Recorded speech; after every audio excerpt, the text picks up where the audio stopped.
સનાતની તરીકે અમારે જે કાંઈ કાર્ય કરવાના થતા હોય તે અમે કરી રહ્યા છીએ। ધર્મનો પ્રચાર કરવાનો બધા ધર્મને અધિકાર છે। અમારો વિરોધ માત્ર ને માત્ર આ ઢોંગ ધતિંગ સામે છે। એટલે મને વિરોધી એટલા માટે ચિતરવામાં આવે છે કે મૂળભૂત ઉદ્દેશ્ય એ ભૂલાઈ જાય। મોહિલ મોહિધરા નામનો બાલ્ય અવસ્થામાં એ બાળકનું અપહરણ થઈ ગયું છે। એ બાળક ક્યાં છે, કોણે અપહરણ કર્યું છે, બસ એટલું બતાવી દઈએ તો હું બાબા બાગેશ્વરનો ક્યારેય વિરોધ કરીશ નહીં। અને વિરોધ કરેલ છે એની હું માફી માગી લઈશ, એના પગમાં પડીશ અને હું એનો ભગત બની જઈશ। સૌના ધર્મમાં જે કાંઈ ખરાબ હોય એ ધર્મના લોકોની જવાબદારી છે કે એમને સુધારે। મેં બધા ધર્મનો ઠેકો લીધો નથી, મારું માત્ર કામ સનાતન ધર્મનું છે।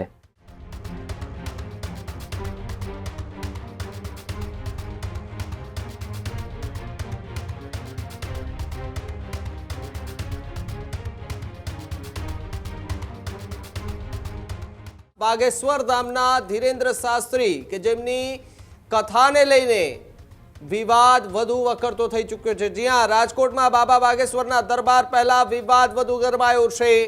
એડવોકેટ પરસોત્તમ પીપળિયાએ ધીરેન્દ્ર શાસ્ત્રીની શક્તિ પર સવાલ ઉઠાવ્યા છે। સવાલ પૂછતા સોશિયલ મીડિયા મારફતે ધમકીઓ મળી હોવાની વાત પીપળિયાએ કરી। ધમકી આપનારોને પુરુષોત્તમ પીપળિયાએ એ ધર્માર્થ ગણાવ્યા છે, જ્યારે ચોક્કસ વિચારધારાવાળા લોકોને ધર્માર્થ બનાવી રહી છે તેવી વાત પીપળિયાએ કરી। ધમકી છતાં પોલીસ ફરિયાદ નહીં કરું તેવી પણ વાત પરસોત્તમ પીપળિયાએ કરી। હું સનાતન વિરોધી નથી, અંધશ્રદ્ધા અને પ્રચંડનો વિરોધી છું। જ્યારે બાબાની જાદુગરી અને ચમત્કારી શક્તિ અંગે સવાલો પણ પૂછવામાં આવ્યા છે। જ્યારે 28 વર્ષથી ગુમ મોહિલ મોરધરા અંગે માહિતી આપવાની વાતને લઈને બાબાને પડકાર ફેંકાયો। બાબા સાચા પુરાવા એ પુરવાર થાય તો પછી હું બાબાને સાચા માની અને સ્વીકારી લઈશ। અહીંયા ધીરેન્દ્ર શાસ્ત્રી જે છે તેઓને હવે પરસોત્તમ પીપળિયા છે તેમણે ચેલેન્જ ફેંકી છે। જી હા, સૌથી મોટા સમાચાર રાજકોટથી ધમકી આપનાર જાણી લે તે પ્રકારની એક પોસ્ટ પણ જે છે તે અહીંયા કરવામાં આવી છે। ત્યારે રાજકોટમાં બાબા બાગેશ્વરના દરબાર પહેલા વિવાદ વધુ ગરમાયો છે। સતત બીજી વખત ધીરેન્દ્ર શાસ્ત્રી જે છે તેમનો દરબાર રાજકોટમાં યોજાવા જઈ રહ્યો છે। 1.5 વર્ષ પહેલા પણ રાજકોટની અંદર ધીરેન્દ્ર શાસ્ત્રીનો દરબાર યોજાયો હતો। જે રીતે ભારતભરમાં તેઓ પોતાના એ કથાઓ કરી રહ્યા છે, ચિઠ્ઠી કાઢી અને પછી કોઈ પણ પરિવાર હોય તેમનું એ દુઃખ જાણવાના પ્રયાસ કરે છે। જો કે કેટલાક વિરોધીઓ તેમને જાદુગરી ગણી રહ્યા છે, કેટલાક લોકો તેમનો વિરોધ કરી રહ્યા છે, તો કેટલાક સનાતન ધર્મમાં માનનાર જે લોકો છે તેઓ હવે કહી રહ્યા છે કે બાબા બાગેશ્વર જે ધીરેન્દ્ર શાસ્ત્રી છે તેઓ સનાતન ધર્મને લઈને ચાલનારા માણસ છે, સનાતન ધર્મને ઉજાગર કરનાર માણસ છે, લોકોને સનાતન ધર્મની વાતો કહેનારે માણસ છે। તેઓની ઉપર આ પ્રકારની ટીકા ટિપ્પણીઓ જ્યારે પણ સહન નહીં થાય એવી વાત બાબા બાગેશ્વરના જે ધીરેન્દ્ર શાસ્ત્રી છે તેમના જે સમર્થકો છે તે કહી રહ્યા છે। જો કે સુરતમાંથી એક વ્યક્તિ છે, એમનો વિડીયો સોશિયલ મીડિયા પર વાયરલ થયા અને કહે કે જે બાબા બાગેશ્વરના ધીરેન્દ્ર શાસ્ત્રી છે તેમનો વિરોધ કરી રહ્યા છે તેવા લોકોને, એટલે કે વિજ્ઞાન જાથાના જયંત પંડ્યાને તેમને ચેલેન્જ કરી છે કે તમે જે દક્ષિણ ગુજરાતની અંદર જે પાસ્તરોને જે લોકો છે જેઓ ધર્માંતરણ કરાવે છે, લોકોને ગેરમાર્ગે દોરે છે, તેવા લોકો સામે તમે કેમ સવાલો નથી ઉઠાવતો? જો તેવા લોકો સામે તમે સવાલો ઉઠાવો, તેવા લોકોનો તમે પર્દાફાશ કરો તો મારા તરફથી $1001 ઇનામ જાહેર પણ કરવામાં આવ્યું છે। જો કે બાબા બાગેશ્વરના ધીરેન્દ્ર શાસ્ત્રીનો દરબાર રાજકોટમાં યોજાય એ પહેલા જ હવે આ વિવાદ વધુ વકરતો જોવા મળ્યો। જો કે બાબા બાગેશ્વરના સમર્થનમાં પણ ઘણા બધા રાજકોટથી લોકો પણ આવ્યા। જેટલા સમર્થકો આવ્યા છે તેઓ વિરોધીઓ પર કટાક્ષ કરીને તેમને જવાબ આપી રહ્યા છે। તેમાં સૌથી પહેલા જો શરૂઆત વિરોધની કરી હોય તો એડવોકેટ પરસોત્તમ પીપળિયા કે જેઓ રાજકોટના છે તેઓએ શરૂઆત કરી. તેમણે એક વિડીયો મારફતે તેમણે આખી આ વાતને ઉજાગર કરી અને તેમણે કહ્યું કે હું કોઈ હિન્દુ વિરોધી નથી, હું કોઈ સનાતનનો વિરોધી નથી, પરંતુ જે જાદુગરી કરે છે, ગેરમાર્ગે જે દોરે છે તેમનો વિરોધી છું. તેવા લોકોને ખુલ્લા પાડીશ. પણ હવે અહીંયા એમણે સવાલ કર્યો છે, એક વ્યક્તિનું એમણે નામ આપ્યું છે કે જો એ વ્યક્તિની શોધખોળ કરી આપે ને બાબા એમનો જવાબ આપે તો હું બાબાને સ્વીકારી લઈશ અને બાબાને સાચા માની લઈશ. સવાલ અનેક અહીંયા ઊભા થઈ રહ્યા છે. આની પહેલા પણ અનેક વખત ધીરેન્દ્ર શાસ્ત્રી કે જેઓ વિવાદમાં આવ્યા છે, એ ચિઠ્ઠીઓની વાત હોય, ચિઠ્ઠીઓમાં નીકળનાર નામ હોય, તેને લઈને પણ વિવાદ અનેક વખત સર્જાઈ ચૂક્યા છે.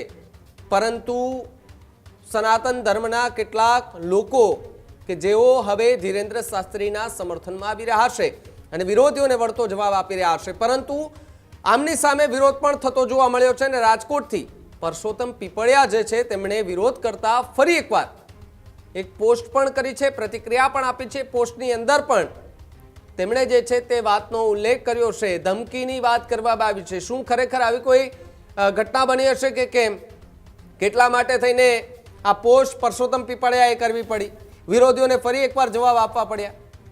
શું કહી રહ્યા છે પરસોત્તમ પીપળિયા આખી ઘટનાને લઈને અને ફેસબુકની પોસ્ટને લઈને સાંભળીએ પહેલા એમને. અમારો વિરોધ છે એ માત્ર ને માત્ર દરબારમાં જે ઢોંગ ધતિંગ કરવામાં આવે છે તેની સામેનું છે, જે અંધશ્રદ્ધા ફેલાવવામાં આવે છે તેની સામેનું છે, જે જાદુગીરી કરવામાં આવે છે તેની સામેનું છે, જે આ ડાકીની સાકીની પિચાસીની જે કાંઈ ધૂણવામાં આવે છે તેની સામે છે. આ સિવાય અમારો કોઈ વિરોધ નથી. અમો જો સનાતની છીએ અને સનાતની તરીકે અમારે જે કાંઈ કાર્ય કરવાના થતા હોય તે અમે કરી રહ્યા છીએ. ધર્મનો પ્રચાર કરવાનો બધા ધર્મને અધિકાર છે, તેનો પ્રચાર ને પ્રસાર કરવો જ જોઈએ, એના અમે સમર્થક છીએ. અમારો વિરોધ માત્ર ને માત્ર આ ઢોંગ ધતિંગ સામે છે. પરંતુ આને ડાયલ્યુટ કરીને ધર્મ સામેના વિરોધી તરીકે ચિતરી રહ્યા છે. એ માત્ર ને માત્ર આ એક જે વિરોધને ડાયલ્યુટ કરવા માટેનો જ ઉપાય છે તેમનો. એ બાબતે તમને કંઈક ધમકીઓ પણ મળી રહી છે સોશિયલ મીડિયા પર. કોણ ધમકી આપે છે, શું ધમકી? સોશિયલ મીડિયા દ્વારા, અન્ય માધ્યમ દ્વારા ગાળો આપીને, બીજી અન્ય રીતે આપે પણ વિડીયા જોયા છે, સોશિયલ મીડિયામાં ધૂમ મચાવી રહ્યા છે અને ધમકીઓ આપે છે અમુક યુવકો. એટલે હું એ યુવકોને દોષિત ગણતો નથી, કારણ કે એ યુવકો હજી પરિપક્વ થઈ રહ્યા છે. એમની ધર્માંધ અને ધર્મજનોની બનાવવામાં જે કાંઈ વિચારધારા છે એ દોષિત છે, એ યુવકો દોષિત નથી. વાત કરી છે જે તમને સનાતનની વિરોધી પણ ગણવામાં આવે છે, એવું કહે છે કે તમે સનાતનની વિરોધી છો, શું કહેશો? સનાતનની વિરોધી હું એટલા માટે સાબિત કરી શકીશ કે વિરોધી નથી. મેં રૈયા સ્મશાનમાં શિવ મંદિરનું નિર્માણ કર્યું છે. મેં કૈલાસ અમરનાથ જેવી યાત્રાઓ કરી છે, અન્ય ધાર્મિક સ્થળોની યાત્રાઓ કરી છે. હું ઘણા જે ભાગવત કથાના આયોજનો છે એમાં ભાગીદાર રહ્યો છો, પાર્ટિસિપન્સ કરેલ છે. એટલું જ નહીં, મેં દાન પણ આપેલ છે અને અનેક ધર્મ કાર્યમાં હું અગ્રેસર રહ્યો છું. ત્યારે સનાતન વિરોધી હોય તો આ પ્રશ્ન આવે જ નહીં. એટલે હું ખુદ ચુસ્ત સનાતની છું. એટલે મને વિરોધી એટલા માટે ચિતરવામાં આવે છે કે મૂળભૂત ઉદ્દેશ્ય એ ભૂલાઈ જાય અને ધર્મ વિરોધી ચિતરી અને પોતાનો બદઇરાદો સાબિત કરવા માગે છે. તમે કંઈક બાબા બાગેશ્વરને એક ચેલેન્જ પણ આપી છે, બાળક છે લાપતા છે વર્ષોથી, એના શું વાત છે? એક મોહિલ મોહિધરા નામનો બાલ્ય અવસ્થામાં એ બાળકનું અપહરણ થઈ ગયું છે. એનાથી એનો પરિવાર તો દુઃખી છે, પણ આખી રાજકોટની જનતા પણ દુઃખી છે.